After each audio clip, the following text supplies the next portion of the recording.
सांध्यापासून मांडवणीच्या सामान्य कुक्कुटपालक बांधवांसाठी आता आपला मित्र उदय लाल घेऊन आलाय अनोखा व्हिडिओ सर्वांचे रायझिंग स्टार परभणीवर करतो आता खूप खूप स्वागत। जो कुक्कुटपालक बांधव आहेत त्या सर्वांनी थंबनेल पाहितलं आणि त्या सर्वांनी टायटल वाचले। जो कुक्कुटपालक बांधव आहे त्यांच्यासाठी सध्याचा हा लाख मोलाचा व्हिडिओ आणि त्यांच्यासाठी सध्याचा हा लाख मोलाचा सल्ला। ज्या सल्ल्याच्या अनुसार आता आपल्या सर्वांना 15 जून पर्यंत कोंबड्यांना व पिल्लांना आरटोपी देऊन घ्यायचा आहे। जो कुक्कुटपालक बांधव हा सल्ला मान्य करेल त्या सर्वांचा याच्यामुळे होणार आहे भविष्यात खूप खूप फायदा। पण जो कुक्कुटपालक बांधव आहे तो सध्याच्या कंडिशनला विचारायला लागलाय की 15 जून पर्यंत कोंबड्यांना आणि पिल्लांना आरटोपी देऊन घेणं का गरजेचं आहे। जर 15 जून पर्यंत आम्ही सर्वांनी कोंबड्यांना आणि पिल्लांना आरटोपी देऊन घेतलं तर याचा फायदा कोंबड्यांना आणि पिल्लांना भविष्यात कशा पद्धतीनं होऊ शकतो। जर चुकून मुकून आमच्याच्यानं 15 जून पर्यंत कोंबड्यांना आणि पिल्लांना आरटोपी देणं झालं नाही तर याचा काही प्रतिकूल परिणाम कोंबड्यांवरती आणि पिल्लांवरती होऊ शकतो का। चला तुम्ही सर्वात महत्त्वाच्या यक्ष प्रश्नाचे आजच्या व्हिडिओच्या माध्यमातून प्राप्त करूयात उत्तर। ज्यांना प्रश्नाचे अचूक उत्तर जाणून घ्यायचे आहे त्या सर्वांनी हा व्हिडिओ शेवटपर्यंत पहा। जिथं व्हिडिओ पाहत असताना आपल्याला व्हिडिओ आवडल्यासारखा वाटेल तिथं लाईक करा। कुक्कुटपालक बांधवांपर्यंत अत्यंत महत्त्वाचा व्हिडिओ पोहोचवण्यासाठी व्हिडिओला शेअर करा। चॅनलला सबस्क्राईब करून नोटिफिकेशन बेललाही ऑल करा, यामुळे येणारा प्रत्येक व्हिडिओ आपल्याला मिळत राहतो आता इथं सतत। जो चांद्यापासून बांध्यापर्यंतचा सामान्य कुक्कुटपालक बांधव त्यांच्यासाठी सध्याचा हा सर्वात महत्त्वाचा सल्ला आहे। ज्या सल्ल्याच्या अनुसार आपल्या सर्वांना आता 15 जून पर्यंत ज्या कोंबड्या आपल्यापाशी आहेत, जे पिल्ला आपल्यापाशी आहेत, त्या सर्वांना आरटोबी हा डोस देऊन घ्यायचा आहे। मग आरटोबी का द्यायचा आहे, कधी द्यायचा आहे, कशा पद्धतीने द्यायचा आहे। 15 जून पर्यंत कोंबड्यांना आणि पिल्लांना आरटोबी देणं का गरजेचं आहे। जर 15 जून पर्यंत आरटोबी दिला तर याचा कोंबड्यांना पिल्लांना कसा फायदा होऊ शकतो। जर 15 जून पर्यंत आम्ही आरटोबी दिला नाही तर याचा प्रतिकूल परिणाम काही कोंबड्यांवरती व पिल्लांवरती होऊ शकतो का। चला सगळं या ठिकाणी सविस्तर आपल्या सर्वांना समजावून सांगतो। तर सर्वात महत्त्वाचा पहिला मुद्दा की आरटोबी हा डोस आहे काय। आरटोबी डोस दिल्यामुळे कोणकोणते फायदे कोंबड्यांना व पिल्लांना होऊ शकतात। लक्षात घ्या मित्रांनो, आरटोबी हा अत्यंत महत्त्वाचा डोस आहे आणि जर आपण सर्वांनी आरटोबीचा डोस हा 100% योग्य पद्धतीने करून घेतला तर गॅरंटीनं सांगतो याचा भविष्यात कोंबड्यांना आणि पिल्लांना खूप खूप फायदा होऊ शकतो। मग आरटोबी ही असणारी संपूर्ण संकल्पना काय आहे ते समजून घ्या। जर कुक्कुटपालनाचा या ठिकाणी विचार केला तर आपल्या सर्वांना माहीत आहे की कुक्कुटपालनात सर्वात महत्त्वाच्या 3 लसी आहेत। त्यापैकी आपण लासोटा बघितली, गंभोरा बघितली, पण त्याहीपेक्षा सर्वात महत्त्वाची लस म्हणजे आरटोबी। कोंबड्यांवरती येणारे जे मुख्य आजार आहेत त्याच्यामध्ये आपल्याला माहिती आहे की सर्वात घातक आजार कोणता आहे, तो राणीखेत म्हणजे मानवळी आणि त्याला मर असं म्हणतात। तर याचं नियंत्रण करण्यासाठी आपण काय करत असतो, या ठिकाणी लासोटाचं लसीकरण करतो। कोंबड्यांवरती येणारा दुसरा महत्त्वाचा घातक जो आजार आहे त्याच्या संरक्षणासाठी आपण बचावात्मक पवित्रा घेऊन जो या ठिकाणी डोस किंवा लस देतो त्याचं नाव काय आहे मित्रांनो, या ठिकाणी गंभोरा। आता मग आरटोबीचं काम काय हे या ठिकाणी बघणं गरजेचं आहे। तर लक्षात घ्या मित्रांनो, कुक्कुटपालनाच्या व्यवसायामध्ये आरटोबी अशा पद्धतीने काम करते की ज्या वेळेस आपल्या सर्वांना सीझन चेंज होत आहे हे माहिती होते त्यावेळेस लक्षात घ्या मित्रांनो, जर आपण सर्वांनी आरटोबी देऊन घेतलं तर याच्यामुळे पुढील 4 महिन्यात जोपर्यंत सीझन बदलत नाही तोपर्यंत कोंबड्यांवरती आणि पिल्लांवरती आजार येण्याचं प्रमाण हे बऱ्यापैकी कमी होतं। म्हणजे इथं हा मुद्दा नाही की आरटोबीमुळे हा रोग नियंत्रणात येईल, हा मुद्दा नाही की आरटोबीमुळे हा रोग जो आहे तो कोंबड्यांना होणार नाही, परंतु आरटोबी जर आपण दिलं तर कोंबड्यांवरती येणाऱ्या आजारांचं प्राबल्य हे पुढच्या 4 महिन्यापर्यंत कमी होतंय। चुकून मुकून जर कोणता रोग आला तर त्याची परिणामकारकता एवढी राहत नाही की ज्यामुळे कोंबड्यांना काही अपाय होऊ शकेल। म्हणजे आता आपल्या सर्वांच्या लक्षात आलं असेल की आरटोबी का महत्त्वाचा आहे। आता आरटोबी हा वर्षातून किती वेळा द्यायला पाहिजे, तर लक्षात घ्या मित्रांनो, आरटोबीचा जो डोस आहे तो वर्षातून 3 वेळेस दिला जातो। आता 3 वेळेस दिला जातो तर हा डोस कधी कधी दिला जातो, तर प्रामुख्याने बघितलं तर आपल्या देशामध्ये ऋतू बदल हा 3 वेळा होत असतो। ऋतू बदलाचा विचार केला तर आपण काय करत असतो की बाबा उन्हाळ्यातून पावसाळ्यात जातो, पावसाळ्यातून हिवाळ्यात जातो आणि हिवाळ्यातून परत उन्हाळ्यात येतो। तर या पद्धतीने 3 वेळेस आपण ऋतू बदलत आहे, तेव्हा या ठिकाणी R2Bचा वापर करत असतो. मग आत्ताच्या कंडिशनला ऋतू बदल आता कधी संभवत आहे, तर तुम्हाला माहिती आहे, की आपल्याकडे मान्सूनचा जो पाऊस असतो, तो जून ते सप्टेंबर महिन्यात होत असतो. जून ते सप्टेंबर महिन्यात जो पाऊस होत असतो, तर या ठिकाणी ऋतू बदल जो आहे, तो प्रामुख्याने 1 जूनपासून स्टार्ट होतो. 1 जूनपासून 15 जूनपर्यंत आपल्याला ऋतू बदल दक्षिणेकडून उत्तरेकडे होताना दिसतो. जिथं-जिथं पाऊस पोहोचतो, चांगल्या पद्धतीनं पाऊस बरसतो, तिथं काय होत असते, की त्या ठिकाणी नॉर्मली सीझन चेंज होताना दिसत असते. तुम्हाला मागच्या व्हिडिओमध्ये मी हे पण सांगितलंय, की ऋतू बदलत असताना याचा प्रतिकूल परिणाम कोंबड्यांवरती आणि पिल्लांवरती खूप जास्त प्रमाणात होतो. कारण कोंबड्या आणि पिल्लं शीत रक्तपेशी असणारे पक्षी आहेत, म्हणजे वातावरणात झालेल्या छोट्या-छोट्या बदलावासह ते स्वतःला ॲडजस्ट करू शकत नाहीत. ऋतू बदलामध्ये योग्य पद्धतीचं प्रोटेक्शन जर कोंबड्यांना आणि पिल्लांना पुरवलं नाही, तर त्यांचा या ऋतू बदलामध्ये जीवसुद्धा जाऊ शकतो. मग याच्यामुळं आपण काय केले किंवा ऋतू बदलापासून कोंबड्याची या ठिकाणी मुक्तता व्हावी, त्यांच्यावर कोणतेही आजारपण येऊ नये. तर अशा परिस्थितीसाठी आपण सर्वांनी R2Bचं व्हॅक्सिनेशन करणं बंधनकारक ठरवलं. अशा परिस्थितीमध्ये मग आपण सर्वांनी वर्षभरामध्ये 3दा R2Bचं व्हॅक्सिनेशन करायला पाहिजे. 3दापैकी सध्याची वेळ आली 1 ते 15 जूनच्या दरम्यान आता आपल्याला R2Bचं व्हॅक्सिनेशन करायचं आहे. त्याच्यानंतर तुम्हाला सांगतो ऋतू बदल केव्हा असतो, की जेव्हा आपण नोव्हेंबर महिन्याकडे वाटचाल करतो, तेव्हा आपण पावसाळ्यातून हिवाळ्यात जातो. तर त्या परिस्थितीमध्ये 15 ऑक्टोबरपासून ते 31 ऑक्टोबरच्या दरम्यान आपल्याला लसीकरण करून घ्यायचं असतं, म्हणजे R2B द्यायचा असतो. दुसरा महत्त्वाचा मुद्दा काय, की बाबा याच्यानंतरचा ऋतू बदल कधी असतो? तर याच्यानंतरचा जो ऋतू बदल असतो, तर तो ऋतू बदल असतो या ठिकाणी मित्रांनो आपण लक्षात घ्या 15 जानेवारीपासून 15 फेब्रुवारीच्या दरम्यान. तर इथं आपण सांगतो, की 15 जानेवारीनंतर तात्काळ आपण सर्वांनी R2Bचं व्हॅक्सिनेशन करून घ्यायला हवं. तुम्हाला सांगतो आता R2Bचं व्हॅक्सिनेशन केल्यानंतर काय घडत असतंय. जेव्हा आपण R2Bचं व्हॅक्सिनेशन कोंबड्यांना आणि पिल्लांना करतो, तर त्याच्यामुळं काय होतंय, की 48 तासांच्या दरम्यान कोंबड्यांच्या व पिल्लांच्या शरीरामध्ये एक सुरक्षा कवच तयार होतंय.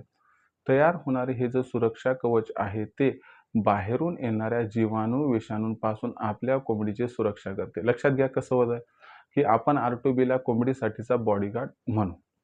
ज्यावेळेस कोंबडीच्या शरीरामध्ये R2Bचं व्हॅक्सिनेशन जाते, त्यावेळेस एक सुरक्षा कवच बनते. मग बाहेरून जीवाणू आणि विषाणू अटॅक करतात. तर त्या ठिकाणी हे R2Bचं असणारं सुरक्षा कवच त्यांच्यापासून आपल्या कोंबडीचा बचाव करते आणि कोंबडीवर व्हायरल आणि बॅक्टेरियल इन्फेक्शन काही येऊ देत नाही. परंतु जर चुकून-मुकून समजा सुरक्षा कवच भेदून कोणता जीवाणू आणि विषाणू आतमध्ये प्रवेशित झाला, तर लक्षात घ्या त्याची तीव्रता एवढी जास्त असत नाही, की तो काही इफेक्ट करू शकेल आणि त्यानंतरच्या असणाऱ्या छोट्या-मोठ्या आपण लसीकरणाने व औषधोपचाराने आपल्या कोंबड्यांचा व पिल्लांचा जीव या ठिकाणी वाचवू शकतो. मुद्दा आता इथं हा निर्माण झालाय, की बाबा चला R2B द्यायचं आता ठरलं. पण R2Bचं जे व्हॅक्सिनेशन आहे समजा आम्ही देऊ, पण ते पाण्यातून द्यायचं का इंजेक्शनच्या माध्यमातून द्यायचं हे पण या ठिकाणी समजून घेणं गरजेचं आहे. तर बघा मित्रांनो, R2Bचं जे व्हॅक्सिनेशन आहे ते पाण्यातून अजिबात द्यायचं नाही. R2Bचं व्हॅक्सिनेशन हे आपल्याला काय करायचं आहे, मस्क्युलर असल्यामुळे डायरेक्टली चरबीमधून द्यायचं आहे. म्हणजे काय, की R2Bच्या असणाऱ्या इंजेक्शनला इंट्रामस्क्युलर इंजेक्शन असं म्हटलं जातं. इंट्रामस्क्युलर इंजेक्शनचा अर्थ काय असतो, की ज्याचा वापर सरळ-सरळ चरबीमध्ये करावा लागतो. मग R2Bचं इंजेक्शन जे आहे ते आपल्या सर्वांना चरबीच्या माध्यमातून द्यायचं असते. R2Bचं इंजेक्शन देण्याची असणारी पद्धत कशी आहे ते प्रथम समजावून सांगतो. त्याच्यानंतर प्रमाण किती घ्यायला पाहिजे हे समजावून सांगतो. तर R2Bची देण्याची पद्धत अशी आहे. बघा मित्रांनो, आपल्यापाशी असणारी कोंबडी आणि पिल्लं यांना पकडायचं. पकडल्यानंतर काय करायचं मित्रांनो, त्यांना त्या ठिकाणी आपण 2 पद्धतीने R2Bची लसी टोचू शकतो इंजेक्शनच्या माध्यमातून. तर लक्षात घ्या, जेव्हा आपण कोंबडीला व पिल्लाला पकडले, असं पकडून घ्या. पकडल्यानंतर त्यांच्या मांडीला त्या ठिकाणी पकडा. आता मांडी आहे समजा, म्हणजे जॉइंटच्या वरचा भाग. तर पायाच्या जॉइंटच्या वरच्या भागाला असं पकडायचं, चरबीला असं ओढायचं आणि चरबीमध्ये डायरेक्टली इंजेक्शन जे आहे ते आपण देऊन टाकायचं. आता अशा पद्धतीने जर इंजेक्शन दिलं तर तुम्हाला सांगतो हाडाशी संपर्क येत नाही, म्हणजे कसल्याही प्रकारचा प्रतिकूल परिणाम होत नाही. पुन्हा एकदा सांगतो, कोंबडीला पकडा आणि तिच्या चरबीमध्ये मांडीच्या चरबीमध्ये R2B असं ओढायचं आणि चरबीमध्ये द्यायचं. हाडाला स्पर्श होऊ द्यायचा नाही, कारण हे मस्क्युलर इंजेक्शन आहे. त्याच्यानंतर दुसरी महत्त्वाची गोष्ट लक्षात घ्या, की बाबा इथं देणं आम्हाला भीतीदायक वाटते, दुसरीकडे कुठे देऊ शकतो का? तर त्या परिस्थितीमध्ये कोंबडीला पकडा, तिच्या पंखाला वर करा. त्याच्यानंतर 2 रक्तवाहिन्या दिसतात, त्या अशा नसा गेल्यासारख्या. त्या 2 शिरांच्या मध्ये जी चरबी आहे, त्या चरबीमध्ये ॲक्युरेट आपण त्या ठिकाणी इंजेक्शन द्यायचं. जर अशा पद्धतीनं तुम्ही हे इंजेक्शन दिलं, तर 48 ते 72 तासाच्या दरम्यान हे R2Bचं व्हॅक्सिनेशन कोंबडीच्या व पिल्लांच्या शरीरात प्रवेश करेल व पुढचे 4 महिने तुम्ही बिनघोर राहू शकता. दुसरी महत्त्वाची गोष्ट इथं लक्षात घ्या, की R2Bचं व्हॅक्सिनेशन देत असताना सोपी पद्धत कोणती आहे? तर माझ्या मते कोंबडीला पकडून मांडीमध्ये चरबीला ओढून जर आपण त्या ठिकाणी दिलं, तर हे सोपे म्हणजे खाली-वरी झालं तरी काही टेन्शन नाही. आता त्या पंखाच्या खाली शिरामध्ये द्यायचं म्हटलं तर इतकुशीच जागा राहते. मग तेवढ्या जागेमध्ये आपल्याच्याने योग्य प्रमाणात देणं नाही झालं, तर विनाकारण आपल्याला त्या ठिकाणी अडचण निर्माण होऊ शकते. आता इथं महत्त्वाचा मुद्दा काय, की चला R2Bचं व्हॅक्सिनेशन कसं द्यायचं कळालं. पण R2Bचं व्हॅक्सिनेशन देत असताना प्रमाण काय घ्यायचं हा पण महत्त्वाचा मुद्दा आहे. तर R2Bचं प्रमाण घेण्याची सोपी पद्धत आहे, की जर आपल्याकडे अंड्यावरच्या कोंबड्या व कोंबड्या असतील, तर आपल्याला प्रति कोंबडी, प्रति कोंबडा 0.5 ml म्हणजे अर्धा ml या ठिकाणी जे इंजेक्शन आहे ते पहिल्यांदा इंजेक्शनमध्ये घ्यायचे म्हणजे हे व्हॅक्सिन घ्यायचे आणि त्यानंतर आपण चरबीच्या माध्यमातून नाहीतर पंखाच्या माध्यमातून हे देऊ शकतो. म्हणजे लक्षात घ्या, जे प्रमाण आहे ते कोंबड्यांसाठी व जे कोंबडे मोठे-मोठे त्यांच्यासाठी 0.5 ml प्रति पक्षी. त्याच्यानंतर लहान पिल्लांसाठी जे 1 ते 4 महिन्याच्या दरम्यानचे त्यांच्यासाठी 0.2 ml घ्यायचे म्हणजे 0.2 ml या ठिकाणी घ्यायचे म्हणजे 1 ml मध्ये 5 पिल्लांना तुम्ही हे इंजेक्शन देऊ शकता. जर हे इंजेक्शन दिलं तर याच्यानंतर काही काळजी घ्यायची आहे का? तर बघा इंजेक्शन ज्या दिवशी देणार आहात त्याच्या आदल्या दिवशी अथवा त्याच्या दुसऱ्या दिवशी तुम्हाला ब्रोटॉन या लिव्हर टॉनिकचा वापर करायचा आहे. जर कोंबड्या असतील 4 महिन्याच्या वरचे तर त्यांना 1 लिटरमध्ये 3 ml हे प्रमाण घ्यायचे आणि जर लहान-लहान पिल्ले 1 ते 4 महिन्याच्या दरम्यानचे असतील, तर त्यांना 1 लिटरला 2 ml हे प्रमाण घ्यायचं. या पद्धतीनं ब्रोटॉन लिव्हर टॉनिक दिलं तर जर तुमच्याच्यानं डोस अधिक झाला किंवा चुकला तर त्याचा कसलाही या ठिकाणी परिणाम लिव्हरवरती होणार नाही, ज्या अर्थानं या ठिकाणी कोंबडीचा व पिल्लाचा जीव जाणार नाही. त्यानंतर महत्त्वाचा मुद्दा या ठिकाणी लक्षात घ्यायला हवा आपण, की आपण सर्वांनी अशा पद्धतीनं R2Bचं व्हॅक्सिनेशन केलं, तर याचा अंडे उत्पादनावरती कसल्याही प्रकारचा प्रतिकूल परिणाम होत नाही. कोंबड्याच्या ग्रोथवरती सुद्धा परिणाम होत नाही. पण ज्यांना यशस्वी कुक्कुटपालन करून या व्यवसायातून भविष्यात लाखोंचा निव्वळ नफा मिळवायचा, त्या सर्वांना माझी इथे विनंती आहे, की यासाठी आपण सर्वांनी या ठिकाणी जोखीम अजिबात घ्यायचा नाही. आणि जर जोखीम घ्यायचा नसेल, तर ऋतू बदलत असताना आपण सर्वांनी काहीही करून R2B स्टेटन इंट्रामस्क्युलर इंजेक्शन आणून आपल्या कोंबड्यांना व पिल्लांना द्यायचं आहे. जो कुक्कुटपालक बांधव R2Bचं व्हॅक्सिनेशन करेल, त्याचा भविष्यात लाखोंचा निव्वळ नफा कमावण्याचा मार्ग कुणीही अडवू शकणार नाही. पण काही जण म्हणतात ना, की "सर आम्ही नाही दिलं तर काय होणार आहे?" तर लक्षात घ्या मित्रांनो, मी काही बोलणं चुकीचं आहे. परंतु लक्षात घ्या, जर नाही दिलं तर उद्या प्रतिकूल परिस्थिती निर्माण झाली. जर मानमोडी रोगाचा अटॅक आला आणि अचानक आपले खूप सारे कोंबडे जर एक्सपायर झाले, तेव्हा मात्र लक्षात घ्या, माझी आठवण येईल, तुम्हाला दुःख होईल, की आम्ही तेव्हा सरांचं ऐकलं असतं आणि हे जर व्हॅक्सिनेशन देऊन घेतलं असतं, तर आमचा खूप फायदा झाला असता. पण एवढं सांगतो, की बाबा विषाची परीक्षा घेऊ नका. आहेच किती रुपयाला हो? 100 या पिल्लांचं जे व्हॅक्सिनेशन आहे, फक्त या जवळपास ₹90-95 म्हणून रिस्क घेऊ नका. तर अशा पद्धतीने R2B द्या आणि आपल्या फार्मला तंदुरुस्त ठेवा आणि आपल्या फार्ममधील कोंबड्यांना, पिल्लांना तंदुरुस्त ठेवून भविष्यात लाखोंचा निव्वळ नफा कमवा.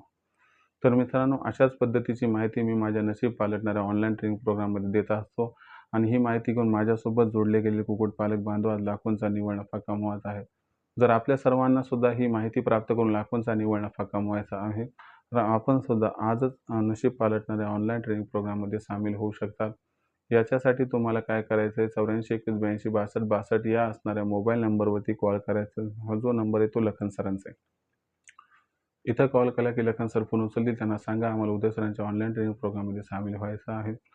मग लखन सर या ठिकाणी काय करतील तुम्हाला सांगतील, की तुम्ही WhatsApp नंबर 84 21 82 62 62 वर आपलं नाव, पूर्ण पत्ता, 6 अंकाचा पिनकोड अथवा आधार कार्डचा मागचा पुढचा फोटो पाठवा. एवढी माहिती पाठवल्यानंतर मग लखन सर आपणास माझा फोनपे, गुगल पे नंबर जो आहे 82 65 088 460 म्हणजे 8265088460 बस याच्यावर ₹500 पाठवून स्क्रीनशॉट पाठवा. जर एवढं केलं तर अवघ्या ₹500 मासिक शुल्कावरती उत्पादनापासून विक्रीपर्यंत सखोल मार्गदर्शन मिळेल, ज्यामुळे लाखोंचा निव्वळ नफा कमवण्याचा मनसुबा होईल परिपूर्ण.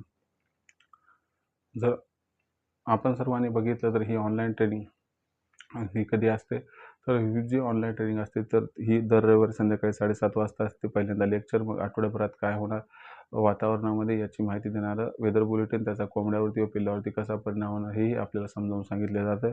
आणि जर काय प्रतिकूल परिणाम होणार असेल तर पहिल्यांदाच प्रतिबंधात्मक उपाय सांगितले जातात, ज्यामुळे कोंबडी व पिल्लाचा जीव या ठिकाणी सुरक्षित राहतो.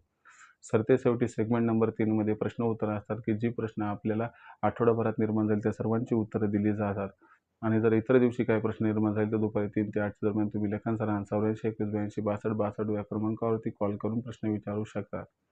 तर अशा पद्धतीनं आपल्या सर्वांना रायझिंग स्टार प्रभावीच्या ऑनलाईन ट्रेनिंग प्रोग्रामच्या माध्यमातून सामील होऊन लाखोंचा निव्वळ नफा इथं प्राप्त करता येऊ शकतो. तर आपण सर्व रायझिंग स्टार प्रभावीच्या ऑनलाईन ट्रेनिंग प्रोग्राममध्ये सामील झाले तर या माध्यमातून तुमच्या कोंबड्यांचा व पिल्लांचा खाद्य खर्च 80% कमी होईल. तुमच्या कोंबड्यांचा व पिल्लांची रोगराई 70 ते 80% कमी होईल. तुम्हाला शेड कसं बांधायचे हे समजावून सांगितलं जाईल, ज्यामुळे पैशाची, वेळेची आणि जागेची बचत होऊन जाईल.